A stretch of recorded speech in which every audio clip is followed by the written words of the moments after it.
Hello and welcome to The Human Now, where we're discussing ideas around what it means to be in this state of time and most importantly, making positivity louder. No matter where you are around the world, welcome. No matter what you're feeling or what mood you're in, we hope this podcast helps to lift your mood and vibration today. I'm Kash. And I'm Parry. And this is The Human Now. What happened? Damn, man, early start.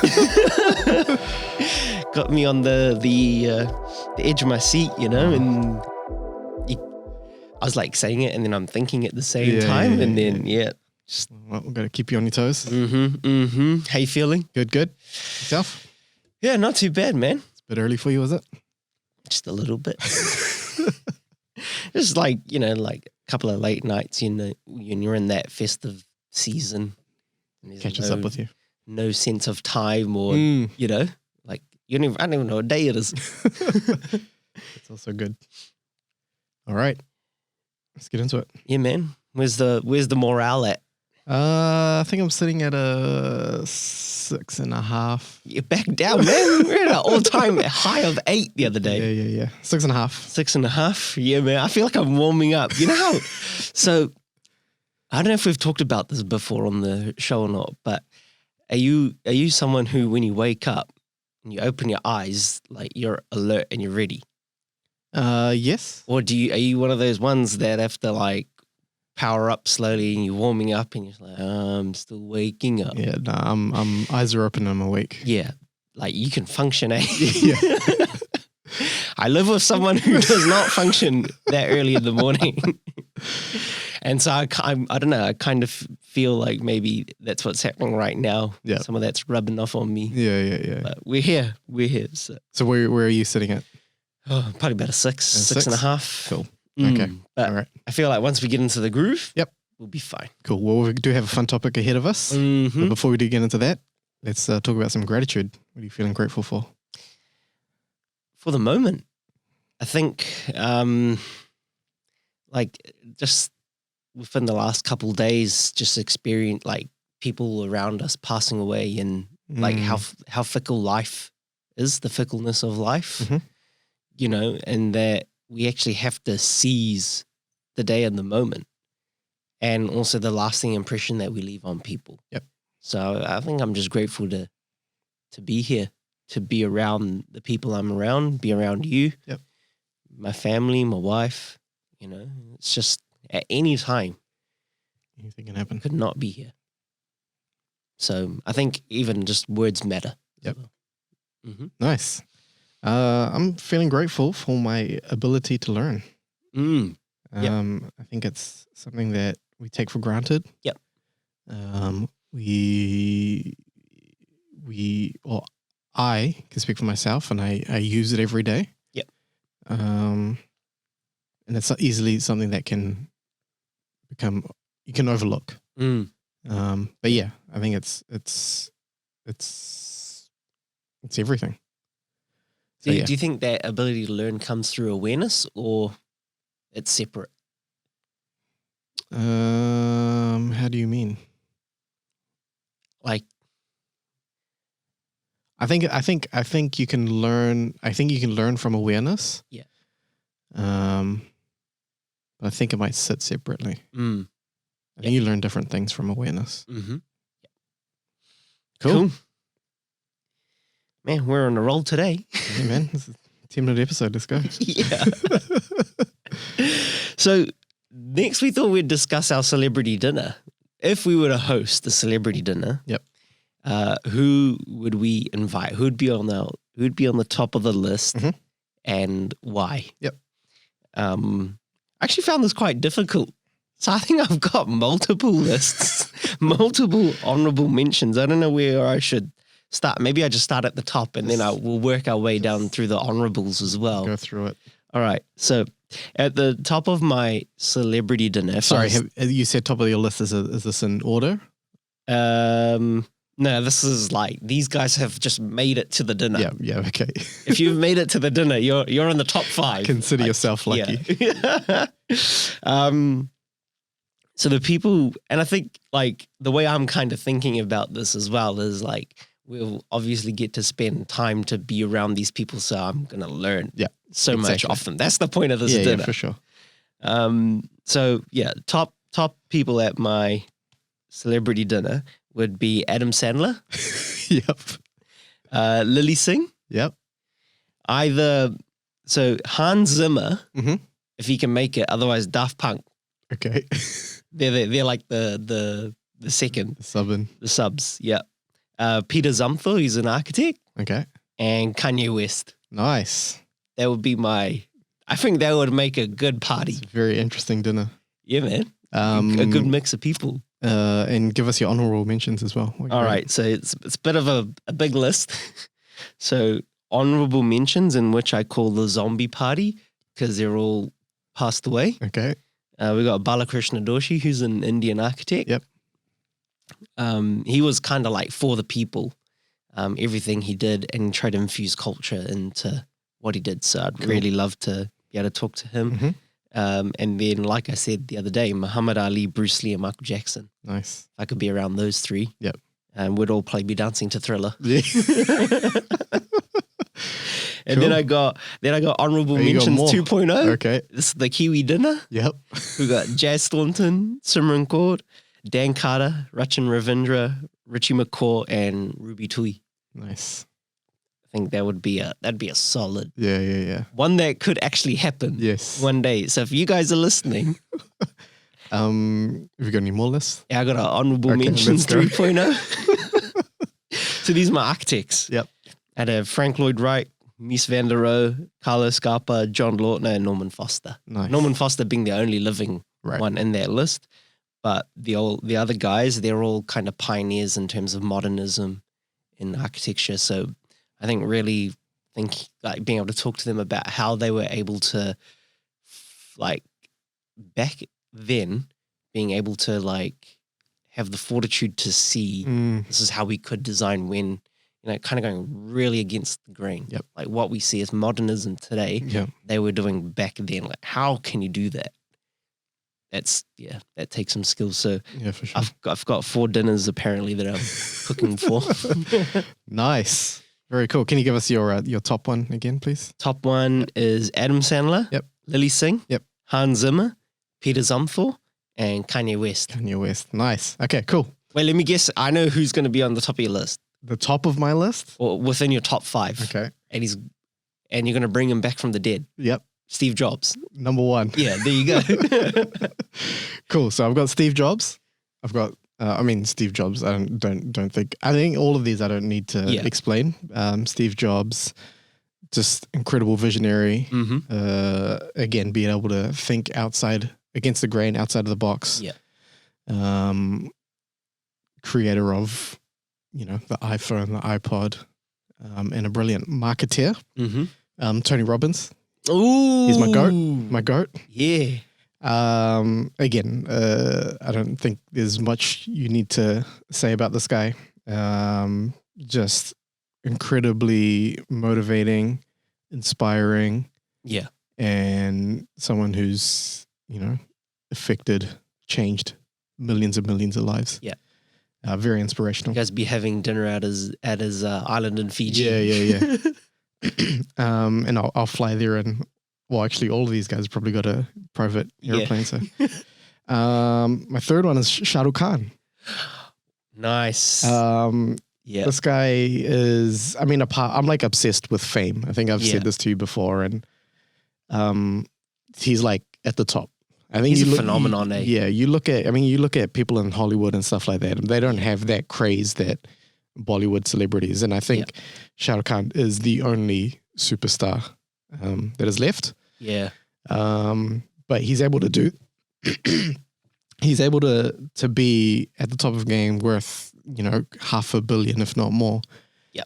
But still, everyone that he meets and I'm talking about not just other people in the film industry, but normal people, they say that when you meet him, he has the ability to make you feel like you're the most special person in the world. Wow. Or the most special person to him. Yeah. The ability to connect, to charm people, and like to be at that level and not have one person say something bad about you. Yeah. Like you're doing something right. Yeah. To have that level of fame and to have your wits about you and to not fall into controversy or to let that get to your head. Yeah. Like that's a special person. Mm-hmm. My fourth one is Jay-Z. Of course. Entrepreneur, what is it? 2021 Grammy Award winning artist. Yep. Like, again, my GOAT. He's my GOAT. Still the all-time greatest trailer for an album has to be with Jay-Z's in the room, Rick Rubin's in the room. Yeah, Magna Carta Holy Grail. Yeah. Just that Samsung ad. That Samsung ad was just the best thing. So yeah, again, just there was a thing going around the internet a little while ago. Would you rather have $500,000 or a lunch with Jay-Z? And so many people were like, "I'll take the $500,000." I was like, man, have lunch with Jay-Z. You shut up and you just listen. But even he was like, he did say take the $5,000 because everything that he said everything, take the 500,000 because everything that I have to speak to you about is already out there in the albums. But man, come on. Would you not take that opportunity? Oh, of course. And then I'd also tell him to organize it in somewhere super fancy I could never get in. Like, come on, let's just have it in like MoMA or something. Yeah. And then my last one is Jim Rohn. Ooh. Jim Rohn is like the godfather of all inspirational, motivational speakers. He's mentor to Tony Robbins. So he's my grand goat. Man, you got like a Godfather's. I do. Dinner, man. I need an Italian dinner. Italian napkins, napkins in your shirt. Yeah. That's my dinner party. Any honorable mentions there? Oh, I'm sure there is definitely a lot out there. I think if I was to think about, I mean, like Kanye West comes to mind, Kevin Hart, Dave Chappelle. See, that's when I was doing this. I was like, wait, I could break all these lists down into different categories. Like I'd have a comedians dinner party, you know? Well, you should have thought of it. Adam Sandler and his boys, like, it's just, Yeah.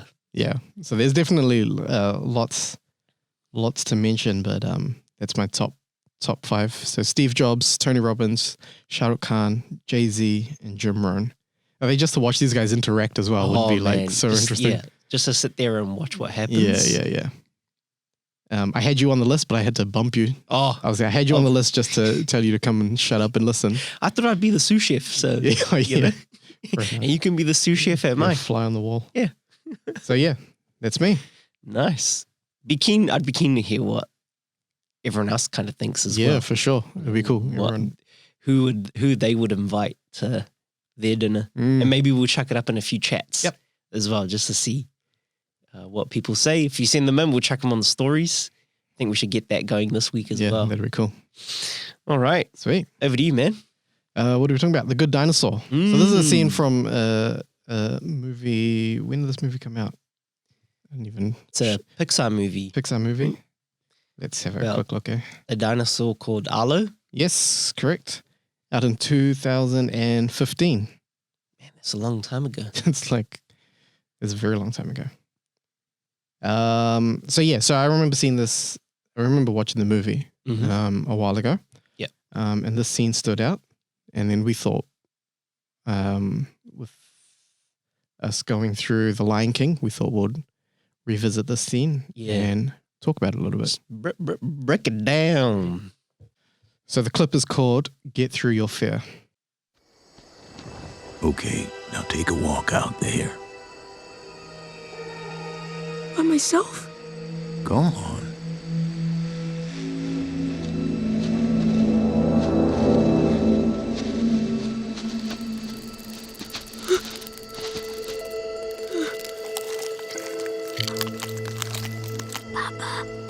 Papa. Calm down.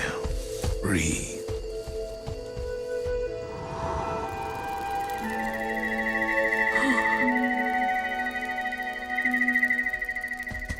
Sometimes you gotta get through your fear to see the beauty on the other side.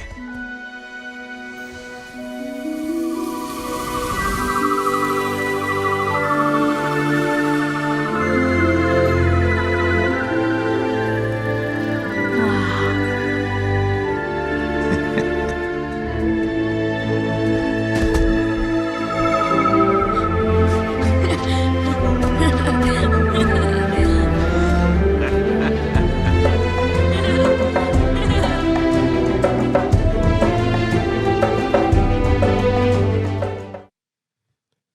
sometimes you have to get through fear to see the beauty on the other side. Mm.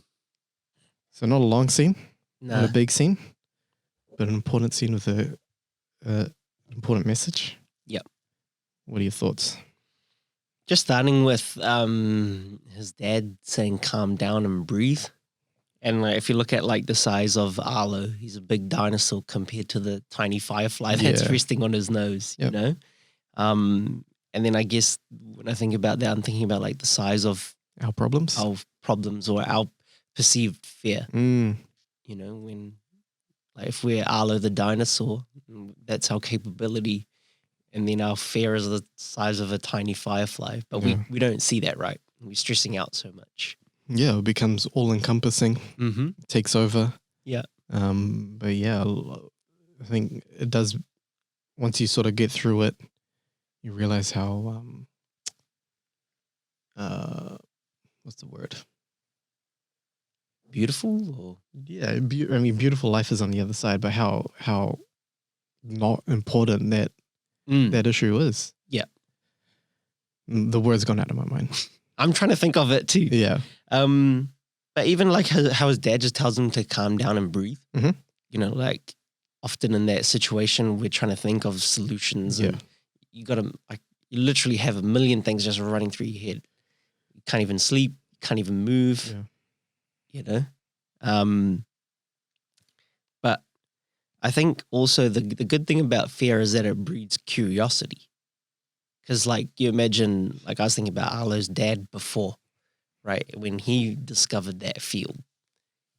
And he probably would have been scared too, but he would have been like, oh, what if I just take the leap? You know, whereas Arlo's dad was showing him, he's like, oh, look at this. But I'm trying to think about Arlo's dad that first time he saw it. So I think if you can embrace the curiosity out of fear, like what if, then there's beauty in that too. It's beautiful.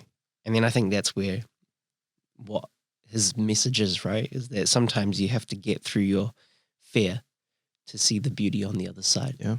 And there always is beauty. Always. Yourself? Yeah, I mean, that was beautifully said. I think you're right. I think fear is always what stands in between us and what we want to achieve, what we deserve, what is meant for us. But we don't see that because we're blinded by our fear. So I think curiosity is a very good point. It's a nice way to think about it. If we can just hold on to that curiosity, then that fear doesn't seem so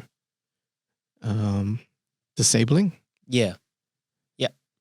And it's not to not to say that fear's not good. I think fear is just something, a natural instinct that's evolved with us over time. And it's kept us safe. And it keeps it actually helps us to function in the world. But there's going to be moments in time where we are going to be like just getting up to speak in front of an audience. We're coming to speak on this. You know, like there's always fear in doing that.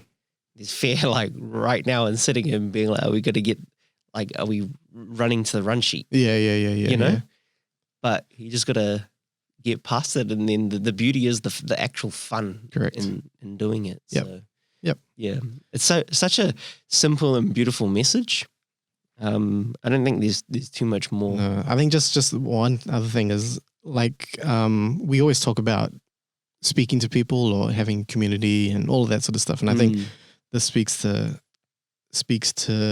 that a little bit as well. So Arlo, obviously scared, has no idea what's going on, and it took his dad or a mentor to say, it's fine, just breathe.